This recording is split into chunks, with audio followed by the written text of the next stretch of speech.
the Locked On Podcast Network, your team every day. You are Locked On Buckeyes, your daily podcast on the Ohio State Buckeyes. Part of the Locked On Podcast Network, your team every day.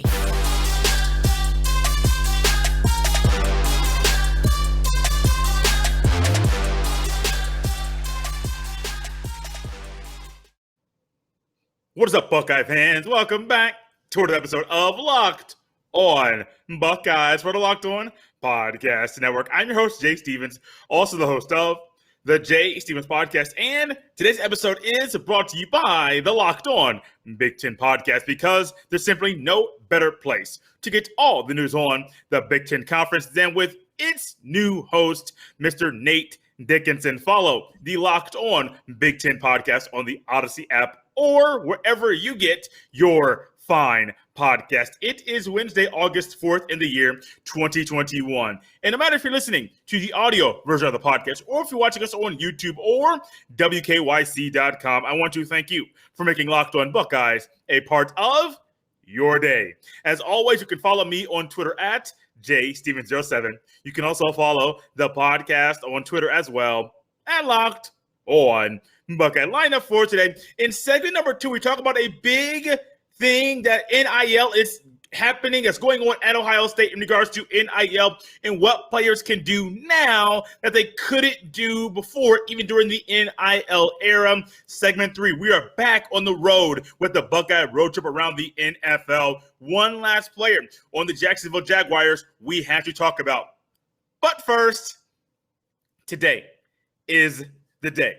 Today is a day we've all been waiting for a very long time. Spring practice is over. That was a few months ago. The spring game was back in the middle of April. We've had a long period of summer with a lot of news coming our way. But today, the boys get back on the practice field. Preseason camp begins today as they prepare for not only their first game of the season against the Minnesota Golden Gophers on September the 2nd, a night game. It is on the road on a Thursday, but also as they prepare for the entire season and a shot and a chance to win the Big Ten championship once again and a national championship.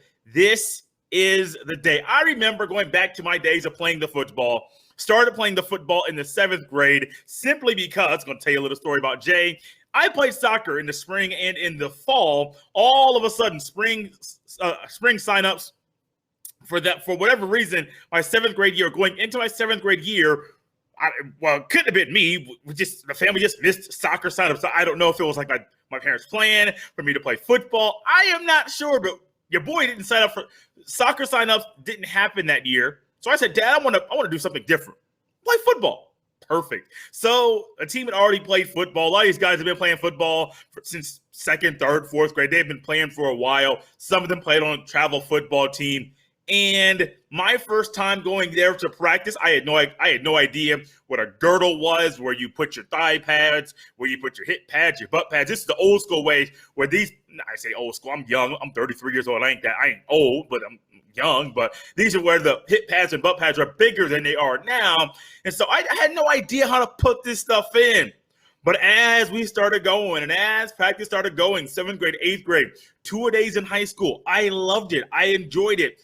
Yeah, that first day in practice, it's a little rough. I mean, you have summer conditioning, but that first time you start hitting each other, man, the first time you start really going after somebody that's been pushing you all summer, the time that heat starts getting at you, yeah, buddy, I remember those days. You'll probably hear some more of those stories here on the podcast throughout the duration of preseason camp, because I got some stories to tell.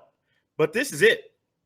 We talked a lot about the quarterback competition, talked a lot about the running back room, wide receiver room.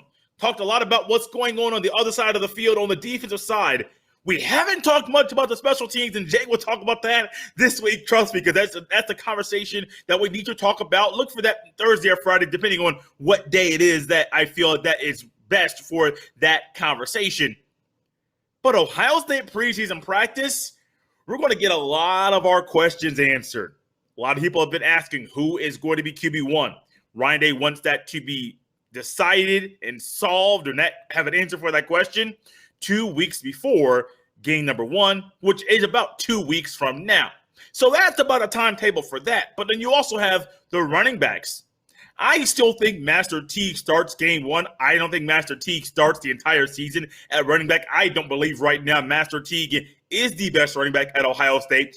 Hey, if he proves me wrong and if he plays better than he has his previous years at Ohio State and he comes out and says, hey, I'm RB1, I have earned it, I'm the best guy here, so be it. Prove me wrong, young man, by your play on the field being a whole lot better than what Jay expects.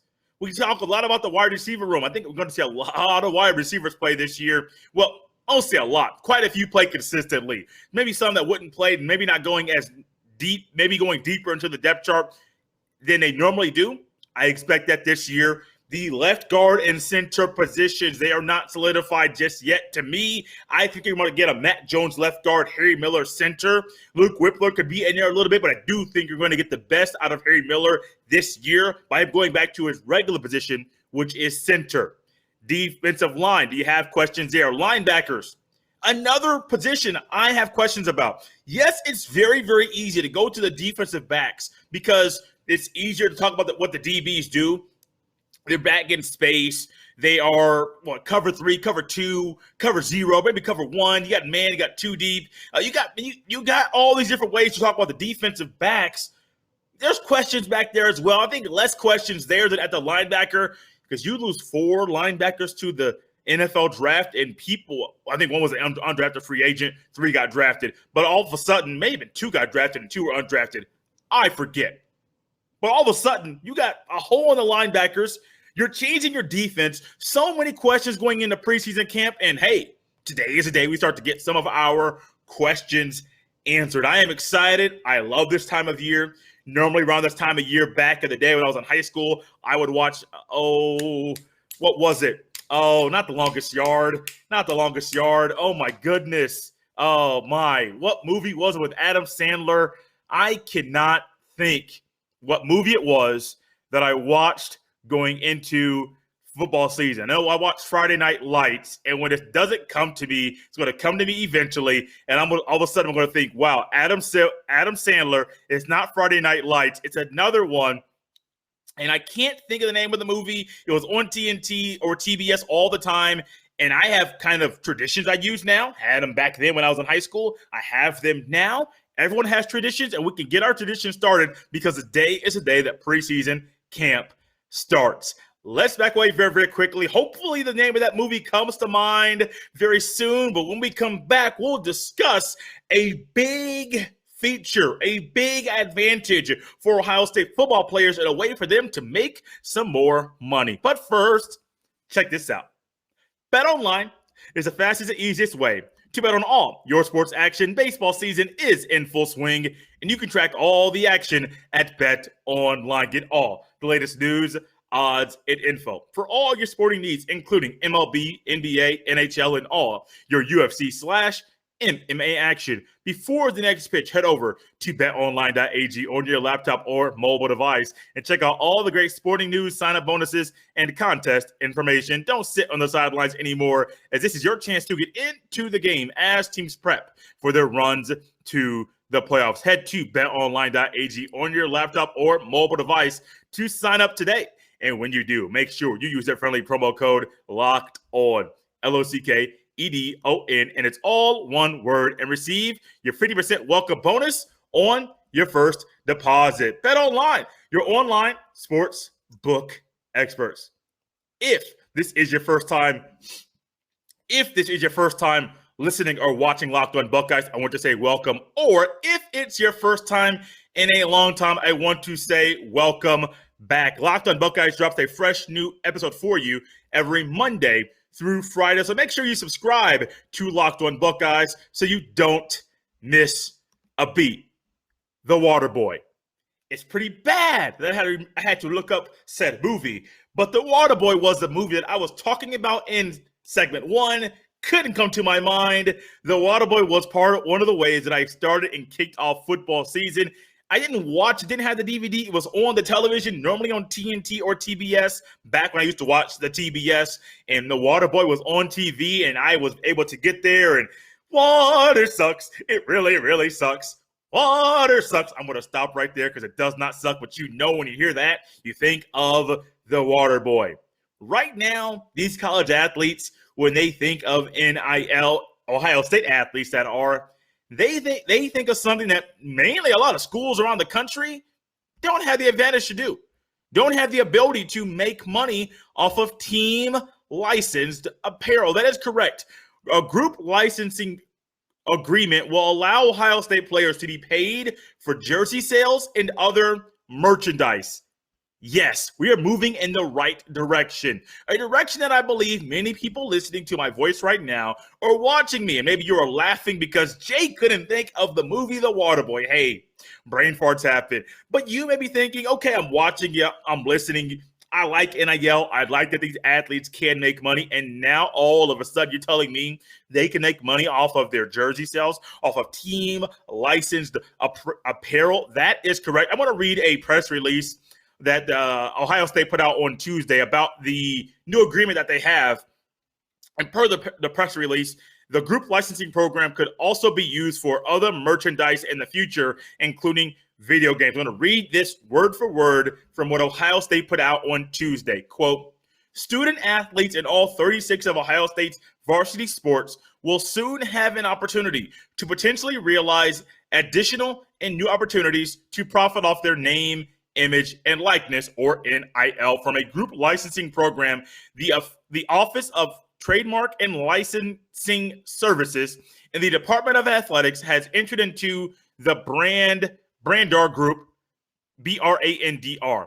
Specifically, Ohio State student athletes who voluntarily opt in to a group licensing agreement with TBG will be able to use their NIL alongside and in conjunction with Ohio State trademarks and logos that have been licensed to Ohio State trademark licensees if TBG or the Brandr Group enters into agreements with OSU trademark licensees to do so. The first Ohio State group licensing program will begin by offering jerseys and then grow to include merchandise such as video games, apparel, trading cards, and bobbleheads, end quote. I do like that this is good, that things are going in this direction.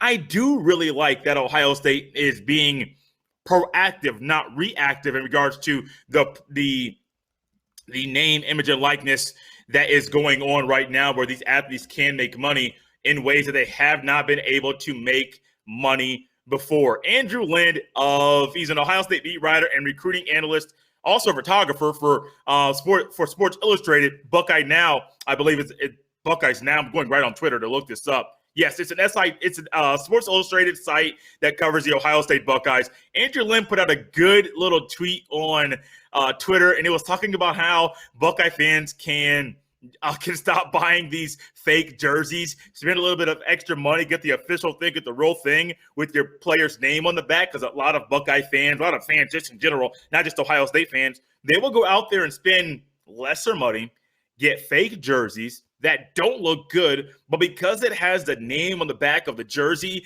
they're A-okay doing just that. I have an Ezekiel Elliott jersey in my closet. I believe it has his name on the back. It was after he got done playing the football. That's the only college jersey that I have that is like that. I had a Michael Jordan football jersey. Of course, Michael Jordan didn't play football, but I had that. It was North Carolina. I said, oh, cool. Mike didn't play football, but I could wear this without wearing I used to wear way too many T-shirts under my jerseys, but it was a way for me to just have something, rock some Jordan gear and all that stuff. But I would never really went the route to buy the Ohio State football jerseys or collegiate jerseys because the names weren't on the back. And I'm a person, if someone looks at me and they see a jersey, they're going to look and see what's on the front, the team name, the number on the front and back, and also the name on the back as well. It's just what we're ingrained to do. If I'm rocking a jersey, and if you want to see my closet, I got plenty of them. I got a Kobe jersey. I got a Jermaine O'Neal jersey, Pacers fan. I got an Ezekiel Elliott Cowboys jersey as well. Carlos Hyde when he was on the 49ers. Tracy McGrady pinstripe, the gray with the blue pinstripes when he was in Orlando. I mean, I got screen print Allen Iverson. I mean, I got jerseys in my closet. But I do like the jersey. And if someone looks at the jersey and they see the jersey, they're going to look, and let's say somebody's not a sports fan, but they know a little bit about some sports. You can just look at the back of the jersey and you see Bryant. Oh, okay, that's probably Kobe. That's probably Kobe. Look at the back of the jersey. You say Iverson. A lot of people that don't know sports, don't know a lot about sports or care about sports, they know who Allen Iverson is.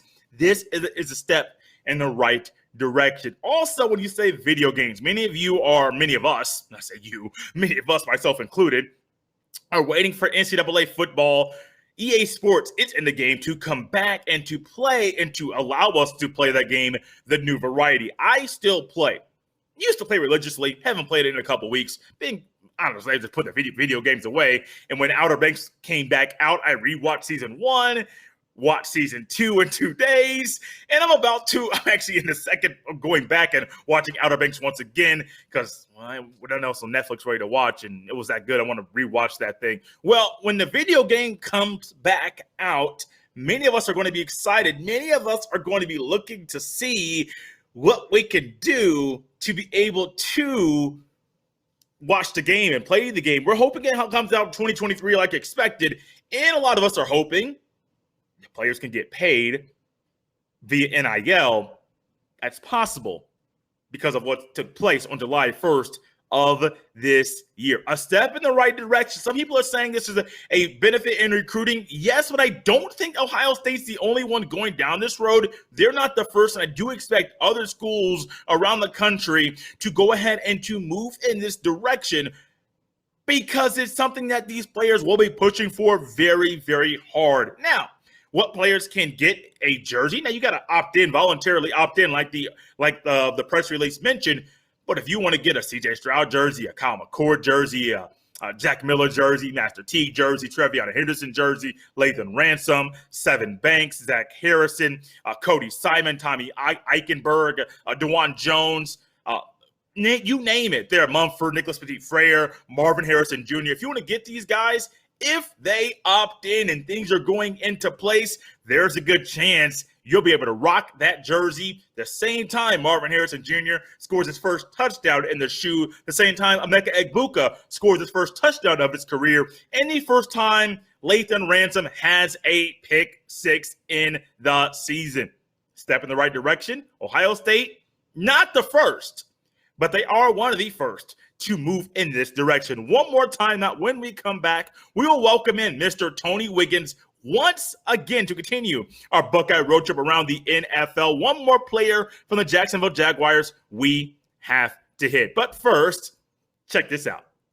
Did you know the Built Bar has 9 delicious flavors plus the occasional limited time flavor as well? When you talk to a Built Bar fan, they're definitely passionate about their faves. If you don't know the Built Bar flavors, well, you're definitely missing out. Coconut almond, cherry, raspberry, mint brownie, peanut butter brownie, double chocolate, and even salted caramel. Not only are Built Bar flavors the best tasting, but they're healthy too. 17 to 18 grams of protein, calories ranging from 130 to 180, 4 to 5 grams of sugar, and only 4 to 5 grams of net carbs. Go to built.com and use the friendly promo code LOCKED15, LOCKED15, and you will get 15% off your next order. Once again, go to built.com and use that friendly promo code LOCKED15 to get 15% off at built.com.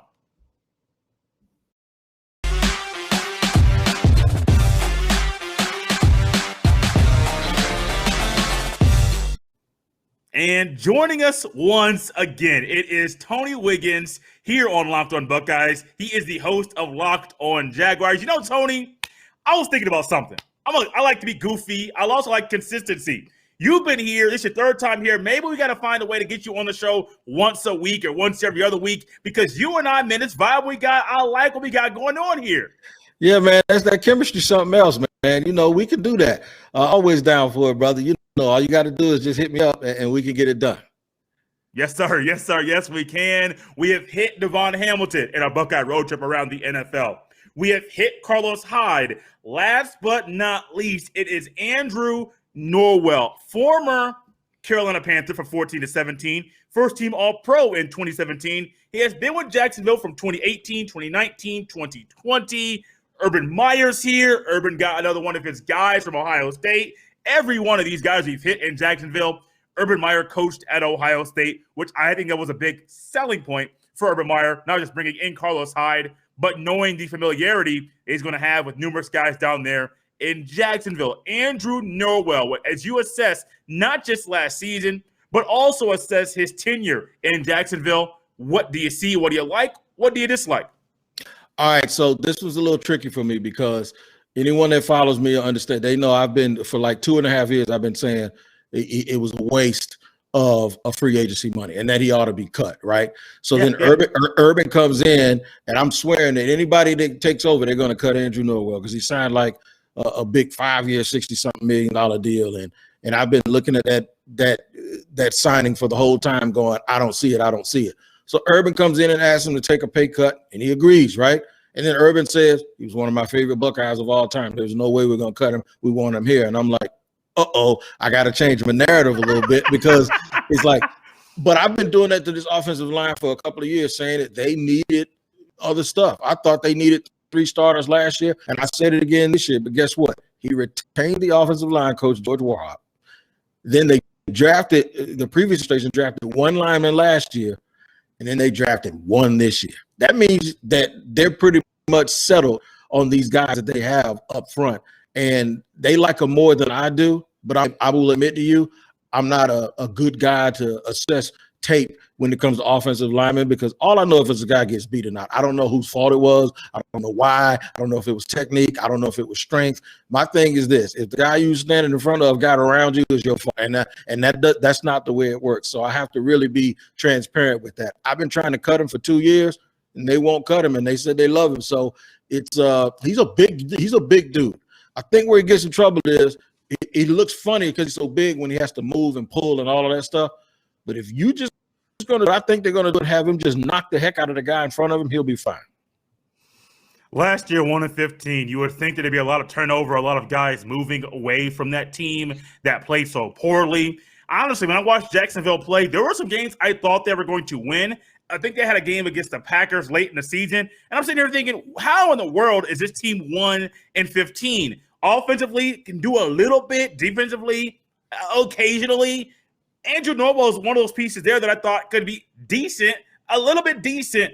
But that 1-15 record, that's in my face. And I think you are going to make some changes offensively because you need to, because y'all didn't score many points last year, man. No, you don't. And the 1-15, you're right. They were in maybe 7-8 games last year. In fact, they beat Indy in the first game. And in the second game, they were tied 31-31 with like 2 minutes to go with Tennessee on the road. So they went up to Green Bay and they played extremely well. They outplayed the Packers and lost. They should have beat the Bears late in the season. They were in a few other games all year. The problem is when you're 1-15 and you find yourself in those games every single week for different reasons, that means you're a bad football team. It was never really the offensive line, though. The offensive line actually did play well last year. And as far as Andrew Norwell is concerned, like I said, I will admit that in the past I've been a little bit biased, and it's probably been because of the contract. And I think when you get a contract like that, you ought to be like a world. And then when you get a contract like that and the team that you started out with, they don't retain you, and you're only 25, 26 years old, that's a red flag to me. So I've always had this little bit of a bias towards why was he a free agent? Why did they let him go? You don't let big guys like that go for no reason.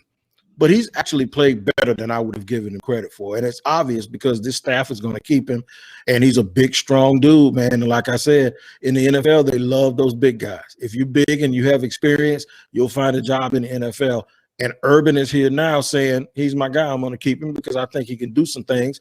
And in 1 year, you're not going to be able to turn everything over and fix everything, Jay. You're just not going to be able to do it. You're not going to be able to say, we need this, we need this. 1-15, you pretty much need everything, right? So why not keep him? Because the things that offensive linemen do in a group, that continuity, having that continuity, consistency, that's very, very important, especially with a rookie quarterback. So I'm going to give him the benefit of the doubt and say that they know what they're doing way more than I do, sitting behind this microphone, and they deserves to be on this team and have a shot to start in front of his old coach. I'm going to hit you with something that I hit you with when it came to Carlos Hyde. Carlos Hyde, veteran, can assist Travis Etienne, a rookie, and rookie quarterback Trevor Lawrence. What kind of relationship can or will Andrew Norwell have with rookie QB Trevor Lawrence? Well, first of all, he's going to be in between two guys that he's played with for a long time. Cam Robinson to the left, and to the right, the center, Brandon Linder. I think that cohesiveness and that continuity is going to be able to help them because when those offensive linemen get together like that and they all know what each other's doing and they know what each other's thinking and they know who to pick up and who not, the biggest thing he's going to be able to do is just don't let anybody run free and take a beeline to your quarterback and hit him. We saw in the national championship semifinals or the game where against some competition, the kid struggled a little bit, last year at Clemson. He did. Ohio State was all over him. That's what you can't have happen. You can't have him taking shots the entire game because he's 6'6", but he's only about 220. So the key is to keep people off of him. Don't let anybody take any free runs to him because anybody that does that is going to find themselves on the bench if you can't protect him. And the one thing that Norwell can do, Norwell is a big physical guy.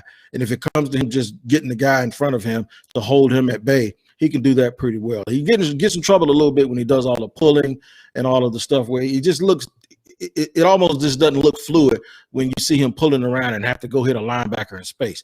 But when he has to hit the guy in front of him, he's really, real good at doing that. Tony, this has been a lot of fun. Had a lot of enjoyable time talking to you and getting a lot of nuggets and news about 3 Jaguar players that used to play in Columbus. If you could, one last time, let everybody know they can follow you on Twitter and also where they can catch your show as well. Yeah, it's Shop Talking Wig on Twitter, and you can catch me on Locked On Jaguars Monday through Friday, and you can subscribe and get that podcast wherever you get your podcasts. And then on Wednesday on Locked On NFL with myself and that Buckeye, well, he likes the Bearcats too because he's from Cincinnati. But James Rapine of Locked On Bengals, we do that show together every Wednesday, and we lay it down and we talk about everything that's going on in the NFL. But if you want to follow those Buckeyes that's playing with the Jaguars, hit me up on Locked On Jaguars, and I'm here every day.